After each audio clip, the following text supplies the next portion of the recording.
Shalom, salam makan sehat.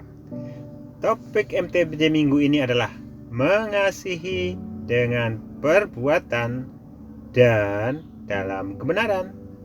Diambil dari 1 Yohanes 3 ayat 11 sampai 18. Kata kuncinya adalah dengan perbuatan. Yang kedua, dalam kebenaran. Di situ tidak dikatakan dengan perbuatan dengan kebenaran, tapi dalam kebenaran. Nah, pertanyaannya, apa ada mengasihi dengan perbuatan tidak dalam kebenaran?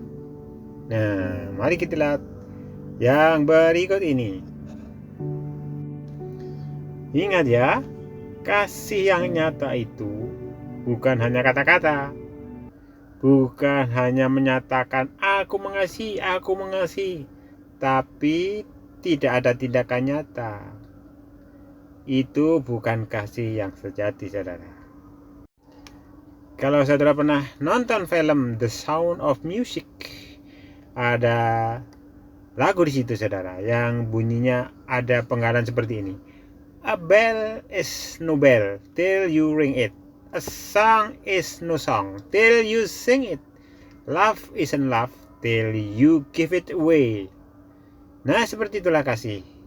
Kasih bukanlah kasih sampai kasih itu diekspresikan, dilakukan dalam perbuatan, saudara. Nah, terus bagaimana kasih itu diekspresikan dalam koridor kebenaran? Supaya kasih itu adalah kasih yang benar. Nah, mari kita lihat apa itu kasih ya. Nah, kita bisa lihat di 1 Korintus 13 ayat 4 sampai 7 ya. Jadi apa itu kasih? Ternyata kasih itu adalah yang pertama, kasih itu sabar, saudara.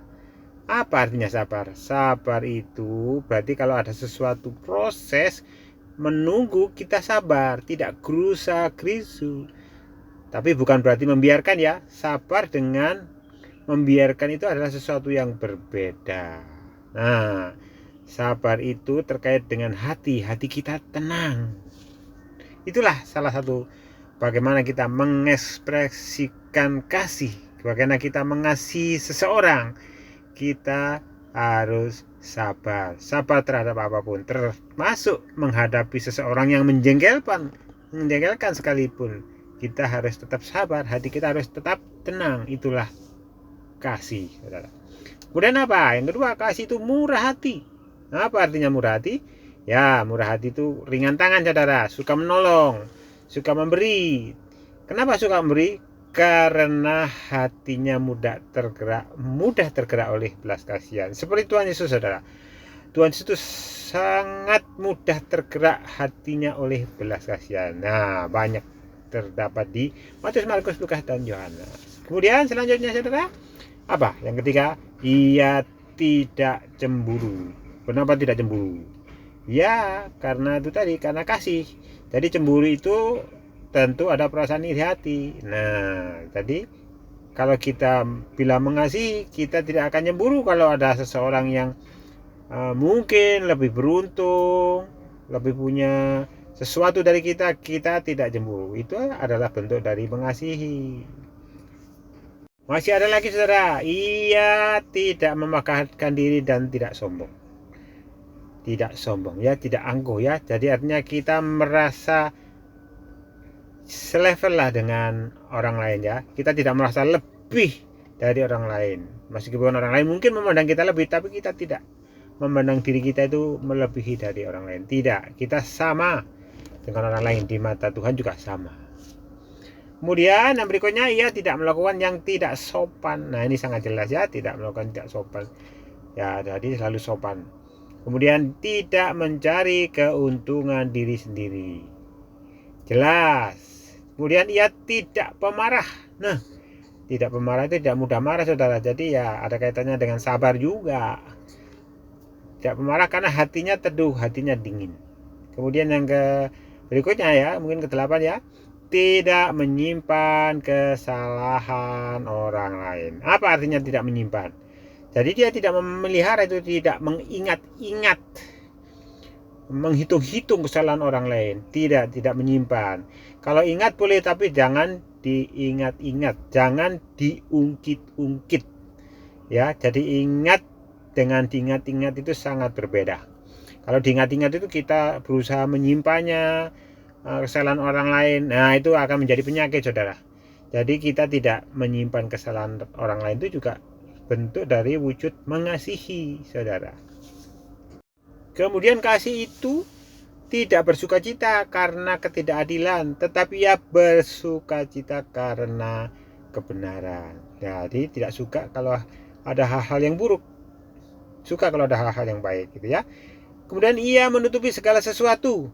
Nah, ini tidak suka mengumbar hal-hal yang tidak baik, membicarakan gibah, gitu ya. Itu adalah kasih. Kemudian percaya segala sesuatu. Percaya sesuatu itu maksudnya menyerahkan segala sesuatu kepada Tuhan, percaya kepada Tuhan. Kalau hal-hal terjadi itu kita tidak mudah panik karena kita tahu Tuhan selalu ada. Kemudian mengharapkan segala sesuatu. Dan yang terakhir, sabar menanggung segala sesuatu. Nah, balik lagi sabar, saudara. Yang pertama tadi kasih itu adalah sabar, bla bla bla bla. Terakhir juga sabar menanggung segala sesuatu. Itulah bentuk ekspresi dari mengasihi sesama. Jadi mengasihi itu karena hati kita bersih, hati kita murni, ya, hati nurani kita murni. Jadi hati kita tenang dan percaya Tuhan menyertai, ya. Jadi sabar itu juga tetap terkait dengan kepercayaan kita kepada kedaulatan Tuhan. Nah, apabila itu sudah terlihat dalam seseorang atau dalam diri kita, sudah banyak yang kita lakukan seperti itu, itulah tanda hidup baru.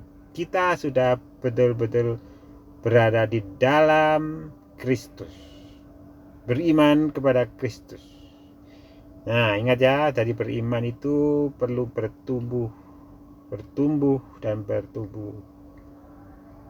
Selalu ingin mengenal Tuhan lebih dan lebih dalam lagi, sehingga karakter kita semakin serupa dengan Kristus. Tuhan Yesus memberkati.